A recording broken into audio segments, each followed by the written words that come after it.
कल मिले और हमका मार दिए आज रे, दगाबाज रे मास्टर तुम दगाबाज रे, अरे बच्चन जी हम ना दगाबाज रे. सो आज आपण बघणार आहोत केपलर्स लॉ. कोणाची लॉ? Kepler's law. आता एनर्जी पाहिजे बरं, मार खाल्ला ना आताच का एनर्जी डाऊन झाली का पहिल्यापासून. कोणाची लॉ बघणार आहे आपण? केपलर्सची.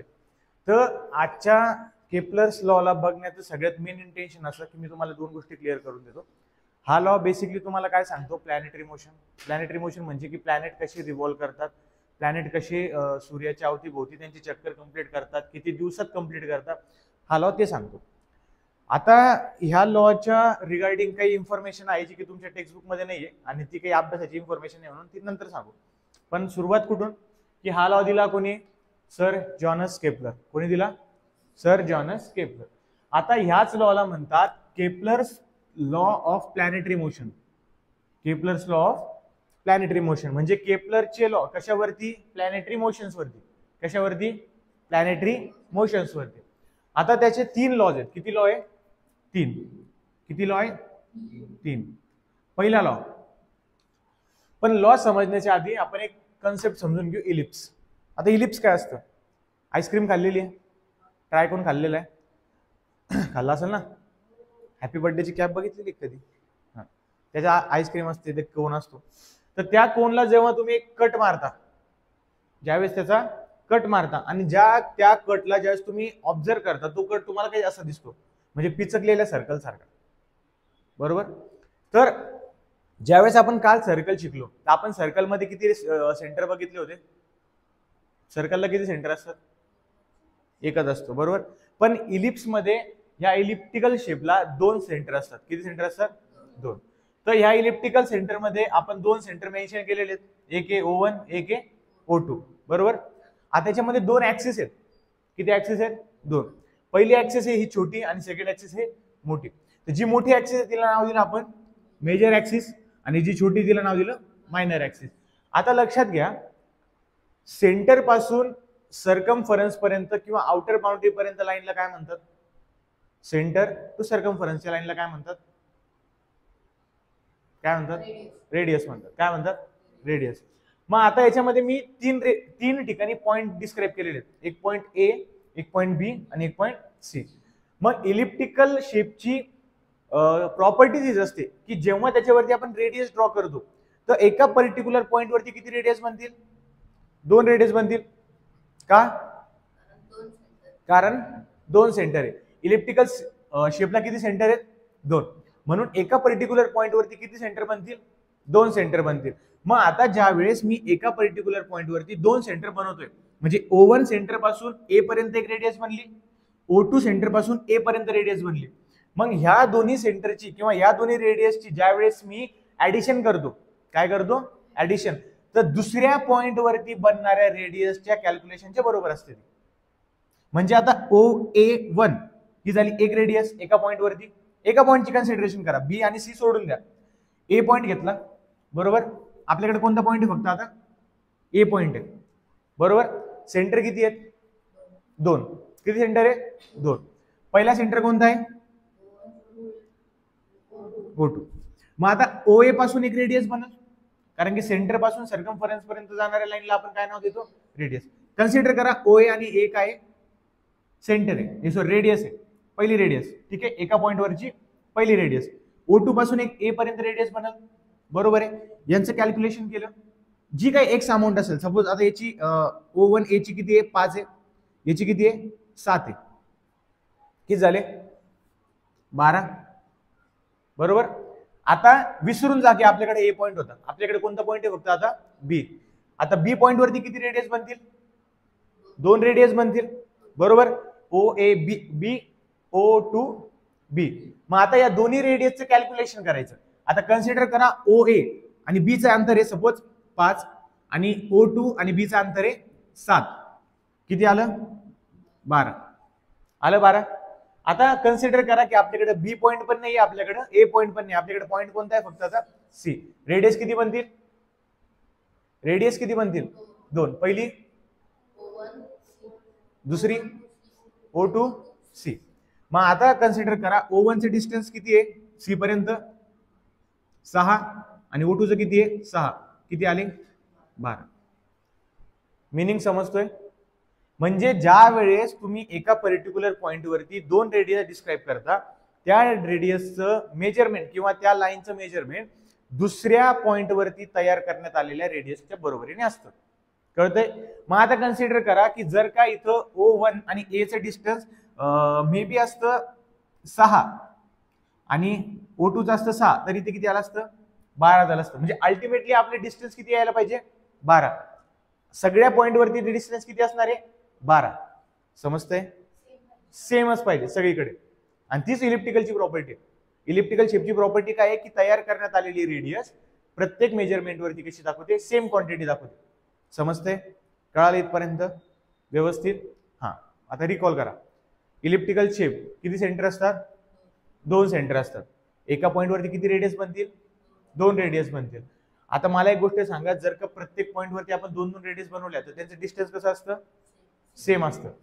आता मी कोणत्या पण पॉइंट वरती जर का रेडियस बनवली तर डिस्टन्स कसं असेल? सेम असेल. कसं असेल? सेम. आता हे झालं इलिप्टिकल शेपचं.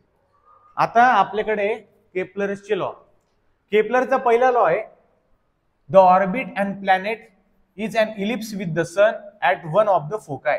आता कन्सिडर आपण बोललो होतो की इलिप्टिकल शेप मध्ये किती सेंटर असतात? 2 सेंटर असतात. किती सेंटर असतात? त्यांना आपण फोकसचे नाव देतो. काय नाव देतो? फोकस. आणि कधी पण लक्षात ठेवा, ज्यावेळेस सिंगल फोकस असेल, सॉरी एखादं सिंगल सेंटर असेल तर त्याला म्हणतात फोकस, आणि जेव्हा मोर दॅन वन सेंटर असेल त्याला काय म्हणतो आपण? फोकाय. काय म्हणतो? फोकाय. मग आता केप्लरचा पहिला लॉ आपल्याला हे सांगतो की ज्या वेळेस एका इलिप्टिकल ऑर्बिट मध्ये प्लॅनेट रिव्हॉल्व करतो, प्लॅनेट काय करतोय? रिव्हॉल्व करतोय.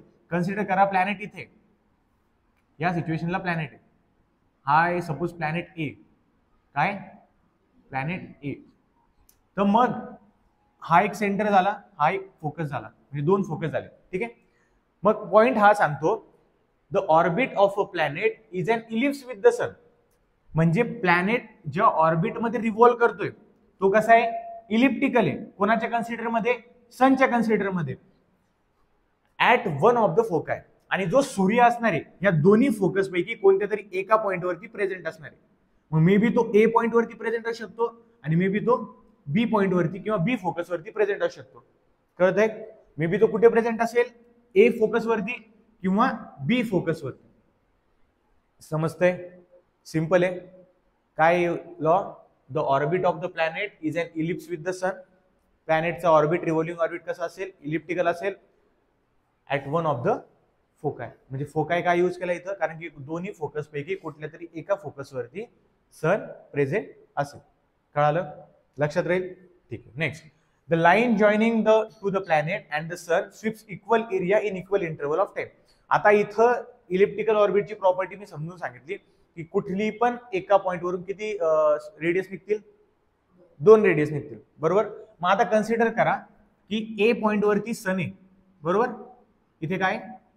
सन आहे. हा झाला प्लॅनेट ए. सपोज हा झाला प्लॅनेट बी. हा कोणता प्लॅनेट झाला? बी. आता कन्सिडर करा की एका पॉइंट वरून ह्या सनच्या एका फोकस वरून हा पॉइंट आहे, ए पॉइंट आहे. किती रेडियस बनतील? 2 रेडियस बनतील. हा सपोज याचा एरिया झाला, हा झाला याचा एरिया. ठीक आहे.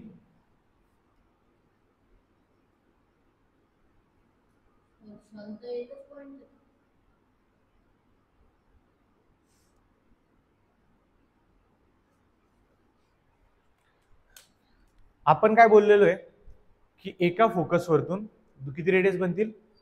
2 रेडियस बनतील. एका फोकस वरतून 2 रेडियस बनतील, है की नाही? एका फोकस वरतून 2 रेडियस बनतील. चालू द्या. एका फोकस वरतून 2 रेडियस. बजेट समजलं म्हणे. असं कळालं का? जरा झोपा विसरा. 10वीला आले तुम्ही. आता एका फोकस वरती काय प्रेझेंट आहे? सन प्रेझेंट आहे. आणि आपण 2 प्लॅनेट घेतलेले जे की प्लॅनेटरी पाथवरती काय करतायत, त्यांचं रिव्हॉल्युशन कम्प्लीट करतायत. मग आता कन्सिडर करा की ज्यावेळेस मी सन घेतला त्यावेळेस ए पॉइंट वरती एक एरिया तयार झाला. ठीक आहे, या एरियाला मी नाव दिलं A1. काय नाव दिलं, सपोज A1 जाऊ द्या, X1 नाव दिलं. काय नाव दिलं, X1. Area of planet A is X1 आणि बी प्लॅनेटनी तयार केलेल्या एरियाला काय नाव दिलं, X2. काय नाव दिलं, X2. एरिया ऑफ प्लॅनेट बी काय नाव दिलं, X2. दिलं X2 नाव. आता याचा मिनिंग असा की ज्या वेळेस सन पासून एखादा प्लॅनेट इलेप्टिकल ऑर्बिट मध्ये रिव्हॉल्व करतो आणि जो एरिया तयार करतो किंवा जो एरिया तिथे फॉर्म होतो तो एरिया दुसऱ्या प्लॅनेटच्या पर्टिक्युलर टाइम मध्ये कव्हर करण्यात आलेल्या एरियाच्या बरोबरीने असतो. The line joining the planet, प्लॅनेटला ज्या लाईन जॉईन्स करतायत, अँड द सन म्हणजे सन आणि प्लॅनेट मध्ये जी लाईन जॉईन करते, ज्या लाईन्स प्लॅनेटला जॉईन करतायत, स्वीप्स इक्वल एरिया. मग ह्या काय करतील, आता सपोज कन्सिडर करा की हा जो पॉइंट आहे, हा ही जी लाईन जिथे जॉईन होते तो आहे T1 आणि हा आहे T2 आणि यांचं डिस्टन्स आहे समजा T1 ते T2 चं टायमिंग आहे सपोज 10 दिवस. किती दिवस, 10 दिवस. आणि हा आहे T3 आणि हा काय T4. मग T3 आणि T4 चं टायमिंग आहे सपोज 10 दिवस. म्हणजे मिनिंग असा की प्लॅनेट त्या ऑर्बिटमध्ये, त्या पाथमध्ये 10 दिवसामध्ये एका पॉइंट पासून दुसऱ्या पॉइंट पर्यंत जाणार, एका पॉइंट पासून दुसऱ्या पॉइंट पर्यंत जाणार. मग जेवढा एरिया त्यांनी कव्हर केला तेवढाच एरिया दुसऱ्या प्लॅनेटनी पण कव्हर केलेला असेल तेवढ्याच टाइम पिरियड मध्ये. म्हणजे 10, आता सपोज T3 पासून T4 पर्यंत किती दिवसात गेला तो, 10 दिवसात. आणि T1 पासून T2 पर्यंत किती दिवसात गेला, 10 दिवसात. मग जेवढा एरिया इथं तयार झाला तो इक्वल असेल. कसा असेल, इक्वल असेल, कारण की एरिया तर तयार झाला असेल ना.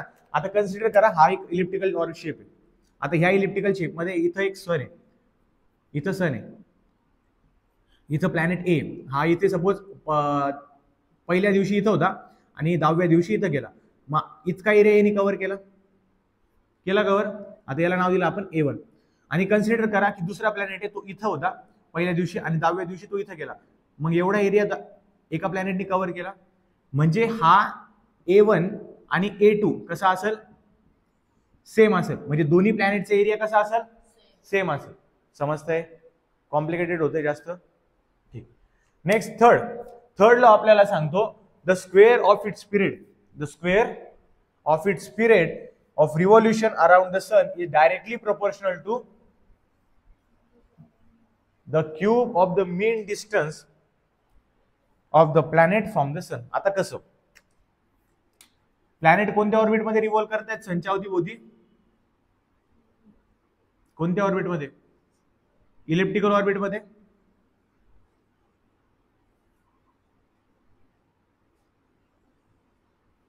सपोज हा झाला एक इलिप्टिकल ऑर्बिट. ठीक आहे, इथे काय प्रेझेंट असणार आहे, ठीक आहे. मग आता कन्सिडर करा की जर का प्लॅनेटनी त्याची काय म्हणतात रिव्हॉल्युशन, प्लॅनेट ए ने रिव्हॉल्युशन इथून स्टार्ट केलं, तर त्यांनी काय सांगितलंय the square of its period of revolution, the square of its period of revolution. म्हणजे ह्या ए पॉइंट पासून ज्यावेळेस प्लॅनेट रिव्हॉल्व करेल, समजा इथून असं पाथनी तो काय करेल, फॉलो करेल आणि ह्या परत त्याच पाथवरती येईल, बरोबर. तर जेवढा टाइम त्याला लागला तो झाला period of revolution. A point पासून ज्यावेळेस त्यांनी रिव्हॉल्युशन स्टार्ट केलं आणि परत जेव्हा तो त्या पॉइंट वरती येईल तो झाला त्याचा पिरियड ऑफ रिव्हॉल्युशन. तर पिरियड ऑफ रिव्हॉल्युशनचा स्क्वेअर, पिरियड ऑफ रिव्हॉल्युशनचा स्क्वेअर हा डायरेक्टली प्रोपोर्शनल असतो. काय असतो, डायरेक्टलीचं मिनिंग कळतो, डायरेक्टली प्रोपोर्शनल असतो. कशाच्या, cube of the mean distance of a planet from a sun. म्हणजे प्लॅनेटचं जे डिस्टन्स आहे सन पासून, प्लॅनेटचं जे डिस्टन्स आहे सन पासून त्याच्या क्यूबशी, क्यूब कळतो काय असतं, क्यूब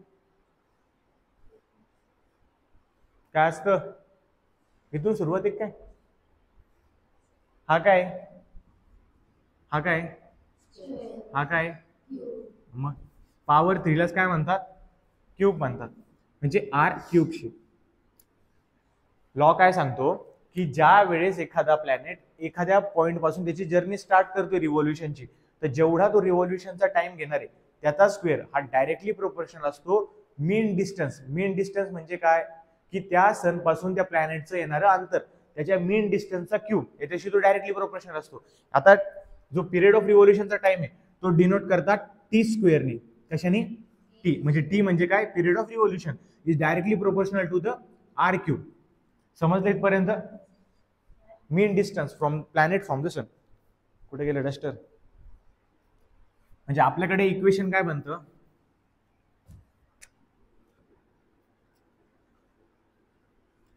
पिरियड ऑफ रिव्हॉल्युशनला काय नाव दिलंय आपण? टी. डिस्टन्सला काय नाव दिलंय आपण? आर. आता equation according to third law काय आपलं ते? T square is directly proportional to R cube. आता ह्या सिच्युएशनला हे डायरेक्टली प्रोपोर्शनलचं सिम्बॉल काढण्यासाठी आपण कॉन्स्टंट यूज करतो. काय यूज करतो? कॉन्स्टंट. म्हणजे T square is equal to K is a constant आणि आर काय? आरचा क्यूब. इथपर्यंत कळालं गोष्ट? ठीक. मग आता हा जो आर क्यूब आहे अपोजिट साईडला आणायचा. इकडे मल्टिप्लिकेशन मध्ये, अपोजिट साईडला आल्यानंतर डिव्हिजन मध्ये. म्हणजे T square divided by R cube is equal to constant. म्हणजे टाइम पिरियड ऑफ रिव्हॉल्युशन, प्लॅनेटचा पिरियड ऑफ रिव्हॉल्युशनचा square divided by mean distance जे प्लॅनेटचा आणि सनचा आहे तो कसा असणार आहे? कॉन्स्टंट असणार आहे. कसा असणार आहे? कॉन्स्टंट. कॉन्स्टंटचा मिनिंग कळतो? काय असतो कॉन्स्टंटचा मिनिंग? Always be same. कसं असणार आहे? सेम असणार आहे. कळालं इथपर्यंत?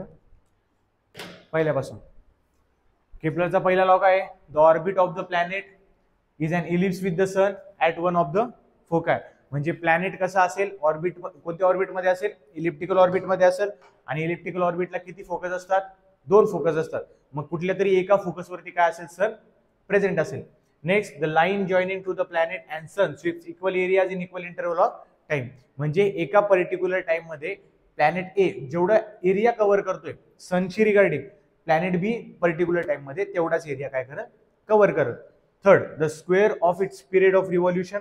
The square of its period of revolution is directly proportional to the cube of the mean distance of a planet from the sun. म्हणजे प्लॅनेट एका पर्टिक्युलर टाइम मध्ये सनच्या अराउंड काय करतो? रिव्हॉल्व करतो. त्याचा स्क्वेअर त्याच्या मेन डिस्टन्सच्या क्यूबशी डायरेक्टली प्रोपोर्शनल असतो. मग त्याचं जेव्हा इक्वेशन काढलं तर इक्वेशन काय आलं? T square is directly proportional to the R cube. मग आता टी स्क्वेअरचं डायरेक्टली प्रोपोर्शनल काढून टाकण्यासाठी आपण कॉन्स्टंट यूज करतो. लक्षात ठेवा, कोणत्या पण कंडिशन मध्ये ज्यावेळेस आपण डायरेक्टली प्रोपोर्शनलचं सिम्बॉल काढायचं असेल त्यावेळेस आपण काय यूज करतो? कोणता तरी कॉन्स्टंट यूज करतो. मग इथं आपण के ऍज अ कॉन्स्टंट म्हणून घेतला. मग ज्यावेळेस आर क्यूब इकडे मल्टिप्लिकेशन मध्ये होता, इकडे आल्यानंतर काय होईल? डिव्हिजन मध्ये जाईल. म्हणून T square divided by R cube is equal to constant. मग ही व्हॅल्यू कशी असणार आहे? कॉन्स्टंट असणार. तिन्ही लॉ कळाले व्यवस्थित? ठीक आहे. आता याचे डिसएडव्हान्टेजेस काय? त्याच्याकडे कुठलंच एक्सप्लेनेशन नव्हतं की प्लॅनेट हे लॉ कशामुळे फॉलो करतो. म्हणजे त्यांनी फक्त रेग्युलर बेसिसवरती लॉ देऊन टाकले. त्याने ऑब्झर्व केलं की प्लॅनेट हा इथून इकडे जात आहेत, रिव्हॉल्व करतात, अशा पद्धतीमध्ये रिव्हॉल्व करतात. पण का करतायत हे रिझन त्याच्याकडे होतं का? नाही. आणि सेकंड आहे, this law only based on general planetary motion. म्हणजे जनरल प्लॅनेटरी मोशन वरती एक टेलिस्कोप घेतला, बघितलं काय काय काय काय कसं कसं आहे, आणि त्याच्या बेसिसवरती त्यांनी काय दिले? लॉ दिले. आता याची नाही गेले अशी इंटरेस्टिंग स्टोरी तुमच्या पुस्तकात पण नाहीये. त्याचं काय झालं माहिती का? त्याची आई होती कॅथरीना नावाची, कॅथरीना केपलर म्हणून. तर त्या कॅथरीना केपलरने काय केलं? तिला एका महिलेने त्यांच्या पिरियडमध्ये कॅथरीनाच्या, तर एका बाईने तिच्यावरती माझ्यावरती जादूटोना केला असे आरोप केले कॅथरीना वरती, म्हणजे केपलरच्या आईवरती. तर असं म्हणतात बरं, रियालिटी नाही, की केपलरने त्याच्या आईला मारून टाकलं.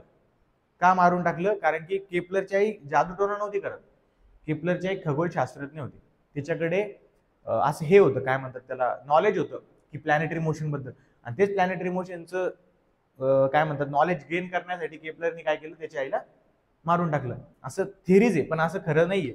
मिस्ट्री काय होती की ज्या वेळेस केपलरनी त्याच्या आईला जेव्हा अटक झाली ज्या ज्या पिरियड ऑफ टाइममध्ये ज्या पिरियडमध्ये अटक झाली त्या पिरियडमध्ये केपलर स्वतः कोर्टामध्ये त्याच्या आई सोबत लढत होता.